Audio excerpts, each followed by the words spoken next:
A young man wakes up in an elevator that accelerates and stops abruptly. A group of other young people opens the elevator, and Glade pushes the newcomer out. The group gathers around him, but he runs away. Before he gets too far, he stumbles and realizes that the entire area is surrounded by walls. The newcomer is then caught, but Albie quickly sets him free. Albie asks who he is, but the young man has no memories. Albie tells him it's normal since no one had memories upon arrival. Albie introduces him to the Glade, explaining how all the young people, known as Gladers, work together to grow food and build shelters. The elevator from which he came, known as the box, is sent to them once a month to deliver anything else they need, along with a new group member. However, none of them know who sent them there. Albie introduces him to Newt, his second in command. The newcomer notices an opening in the wall, so Albie explains that going beyond the walls is forbidden. Later, Chuck helps the newcomer set up a place to sleep. When the newcomer heads for the door, Chuck emphasizes that they cannot go in. Miho and Ben come out of the wall, and Chuck clarifies that only the runners have permission. This piques the newcomer's curiosity, but Glade pushes him aside. The rest gather as the newcomer panics. Suddenly, something menacing moves within the walls before closing in. That night, Newt explains to the newcomer that the runners have been mapping the maze for 3 years to find an exit. Newt points out a subtle sound echoing around them, noting that it's the maze constantly changing. Only the strongest and fastest Gladers can be runners, as no one has ever survived being trapped inside the maze overnight. Newt states that there are creatures called grievers that kill anyone caught in the maze at night. Later, the newcomer declares that he wants to be a runner. Suddenly, Glade challenges the newcomer to a fight. At first, Glade easily defeats him and taunts him, but the newcomer eventually uses Glade's strength against him. Annoyed, Glade knocks the newcomer's legs out from under him, causing him to fall and hit his head. Suddenly, the newcomer remembers that his name is Thomas.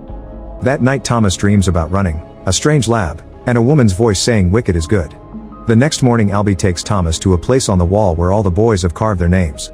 While Thomas adds his, he notices some names were crossed out because they died. When Thomas goes to the woods to pick up fertilizer, he finds a grave and a bunch of bones in the ground. He's then startled by Ben, who looks very sick and keeps growling. Suddenly Ben tackles Thomas, saying things like I saw you and you did this, it's your fault. He tries choking Thomas, who grabs a skull and hits him with it to escape. A chase ensues and Thomas manages to yell for help before Ben makes him roll down the hill. Soon they make it back to the settlement, and when Ben is about to kill Thomas, Newt hits him to knock him down. The boys work together to hold Ben and check his stomach, revealing a disturbing scar. Ben asks for mercy, but the boys put him in the pit anyway. Then Albie explains to Thomas that Ben is going through something called the changing, which happens when a boy gets stung in the maze. It's the first time it happened in daylight though. Since the infection is spreading and they know it'll only get worse, the boys push a crying Ben into the maze right before the door closes. That night they cross Ben's name out on the wall. Thomas has another dream about the strange woman, the lab, a girl helping him through an experiment. In the morning Thomas notices that Albie enters the maze although he isn't a runner, so Newt explains he went to retrace Ben's steps to find out how he was stung. He also reveals Albie was the first boy to arrive at the Glade and had to spend a month alone before the box brought more people. Later that day the boys worry because Albie and the runners aren't back and time is running out. When the door is about to close, they notice Minnow carrying a wounded Albie, which is slowing him down. Sending rescuers is against the rules, but Thomas decides to run into the maze anyway, making it inside right before the door finishes closing. Then Thomas checks on Albie and discovers he's been stung, so Minnow had to knock him out. The grievers can already be heard screeching and Thomas wants to protect Albie, but Minnow insists there's nowhere to hide. Noticing the ivy on the wall, Thomas gets an idea. With Minnow's help, they tie Albie up and begin lifting his body to hang him among the plants. However, when they're still working, a griever appears and Minnow runs away. Thomas makes sure to hold on to the rope to keep Albie up before hiding behind the plants. When the griever walks by it doesn't notice Thomas, who discovers this creature is made of mechanical parts. After the monster is gone, Thomas comes out to tie the rope to the branches, but he quickly has to hide when the griever reappears. He waits until the creature goes away again to start looking around. Suddenly some goo falls on his shoulder and Thomas looks up to find the griever climbing on the walls. It lands on the ground and starts chasing after Thomas, who begins running as fast as he can until he's stuck in a blocked corridor. A desperate Thomas begins climbing the ivy and makes it to the top of a wall to run through an upper corridor, only to get stuck between a very high edge and the griever. With no other choice, he makes a big jump and manages to hold on to the ivy. The griever does the same and lands on top of him, bringing out a mechanical arm with a needle that tries to sting him. Thomas dodges it, but the weight of the griever causes the ivy to break, dropping them both on the ground. The Griever's limbs are now tangled in the plants, so Thomas takes the chance to run and bumps into Minnow. The maze is starting to change and Minnow runs into another section, hoping to lose the Griever that's freed itself from the plants. Seeing the walls move, Thomas waits for the creature to catch up. When it's close enough, he begins running between the closing walls, taunting the monster into following him. The next day the boys are shocked to see Minnow and Thomas bring Albie out of the maze and learn that Thomas' plan managed to kill a Griever. Afterward the group has a meeting to discuss what happened and Glade wants to punish Thomas for breaking the rules, but Minnow thinks they should make him a runner. Everyone agrees except Glade, who thinks Thomas is still too new. The conversation is interrupted when they hear the box coming up, which shouldn't be happening so early. When they look inside they find no supplies, and to their shock the newbie is an unconscious girl that Thomas recognizes from his dream. Newt finds a note in her hand that says she's the last one ever. Suddenly she wakes up and calls Thomas by name before falling asleep again. After the girl is taken to a hut, Thomas points out that now they know they can survive the maze and he wants to return to look for answers, so Minnow convinces 3 runners to join them. The group rushes inside and finds the dead Griever smashed between walls. When Minnow touches it, the creature moves for a second, but it's just a reflex. Then the team works together to rip the Griever's leg off and find a strange beeping device that they take back to the Glade. Later in a hut, they take a closer look at the device and notice the letters WCKD, which are also on their supplies. They conclude that whoever sent the boys here has also made the Grievers. Thomas wants to keep searching the maze for more clues and Glade thinks he should be punished for breaking so many rules. Newt decides that Thomas can spend one night in the pit and become an official runner tomorrow. Afterward Minnow takes Thomas to the hut where he keeps all his maps and a mock-up of the maze. He explains he's mapped every variation of the maze already and there's nothing left to see, yet he hasn't found an exit. Now that they have the device he thinks they may have a better chance. On the outer sections of the maze, they've found the numbers 1 through 8. Every night when the maze changes it opens up a new section, and they always follow the same order. The device from the Griever has a 7 so they conclude the monsters come from that section. At that moment the girl wakes up and hides on top of the watchtower. She keeps throwing things to keep the boys away but she stops when she sees Thomas. He climbs to the top 2 and finds the girl holding a knife. She doesn't remember anything but knows her name is Teresa. The others told her that she kept whispering Thomas' name in her sleep, but she doesn't know who he is either. Thomas explains the situation and in return Teresa tells him about the only memory she has, which matches his dreams. Teresa also reveals she found 2 vials in her pocket. They have a blue liquid and the same 4 letters, which makes Thomas realize they're short for wicked. Since his dream said that wicked is good, Thomas thinks they should inject Albie with this blue liquid. When he tries to do so, Albie freaks out and repeats you shouldn't be here. The boys hold him down and Teresa gives him the injection, which instantly puts him to sleep. Afterward Glade locks Thomas in the pit for the night. Moments later Chuck secretly brings him some food and shows him a little doll he carved. Chuck can't remember his parents, but he still wishes he could reunite with them and give them the doll. Thomas promises that he'll get everyone out of the Glade so Chuck can fulfill his wish. In the morning Minnow and Thomas enter the maze as soon as the door opens. Following Minnow's guidance, they run through the different corridors and cross a few sections until they make it to the 7th, which wasn't supposed to be open for another week. They found Ben's clothes on the ground, meaning a Griever must have dragged him here. At that moment the device starts making a weird noise and Thomas concludes it's showing them the way. The noise gets stronger when they turn in the right direction, and after walking for a while they find an area Minnow never saw before.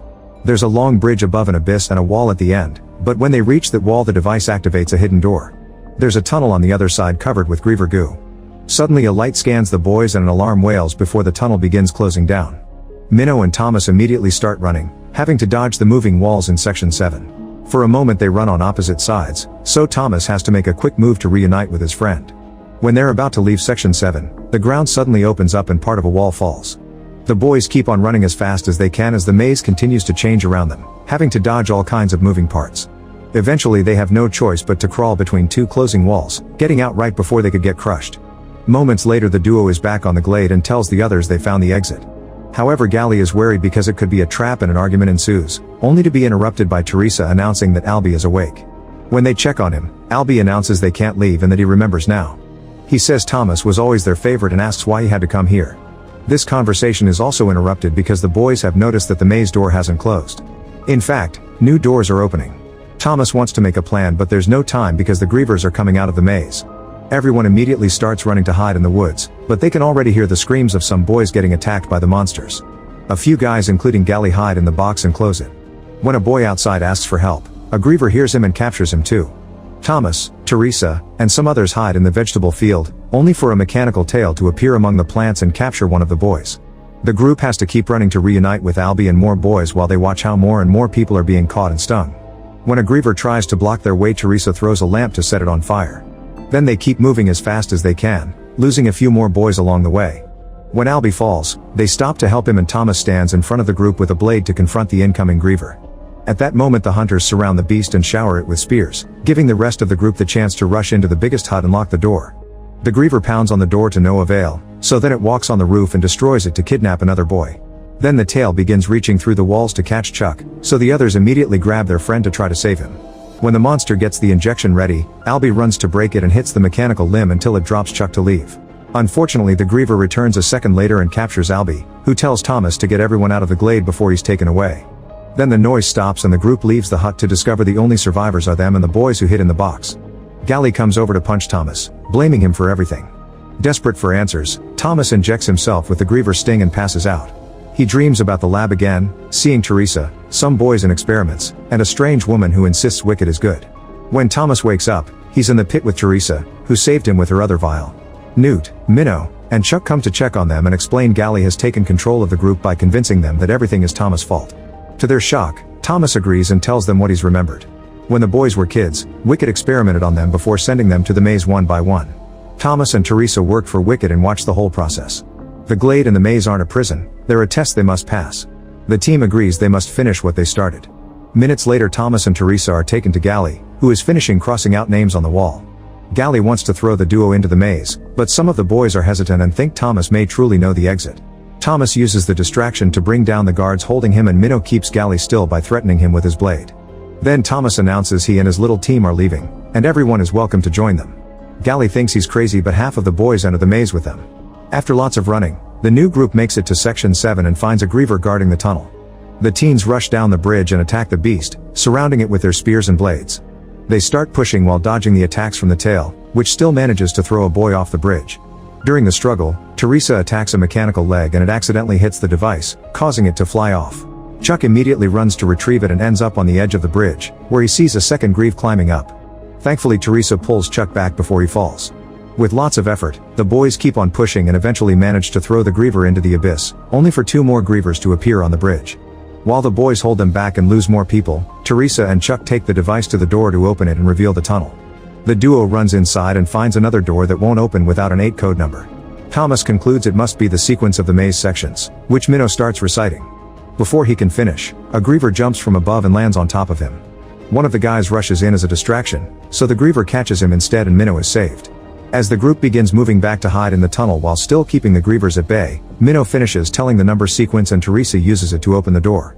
The walls in the tunnel start closing again and Thomas throws a spear at the grievers to keep them back until they're crushed. Afterward the group crosses the door and finds a corridor in a modern building with actual electricity. They walk through it until they find another door that says exit. Behind it there's a lab filled with dead scientists and guards. In the main room there are computers with security cameras that confirm the scientists have been watching the Glade all along. When Thomas presses a button, a recording begins playing on the screen showing the woman from his dreams. Dr. Ava is the director of Wicked, which stands for Operations of the World Catastrophe Kill Zone Department. She explains that if they're watching this, it means they've successfully completed the maze trials, which exist for a reason. Many years ago, the sun scorched Earth and billions of lives were lost to fire and famine. Afterward a virus known as the flare took over the world. It attacks the brain and makes people violent. They used to believe it was uncurable, but eventually an immune generation was born and the scientists started experimenting on those kids to find the cure. The kids were put inside harsh environments like the Glade to study their brain activity, but not everyone agreed with these methods so Wicked kept it a secret. The video ends with Ava self-deleting with a gun. As the group tries to process this information, another door opens. Before they can move, Glade appears behind them and Teresa notices he's been stung. Glade says there's no freedom out there and opens fire at the same time that Minnow throws a spear at him to kill him. Unfortunately the stray bullet hits Chuck, who gives Thomas his little doll and thanks him before dying. While the group cries for their lost friend, a bunch of armed men appear to drag them out of the lab. A helicopter is waiting for them outside to take them away. Meanwhile Ava is still alive and telling her colleagues that Thomas has taken the bait, so phase 2 begins.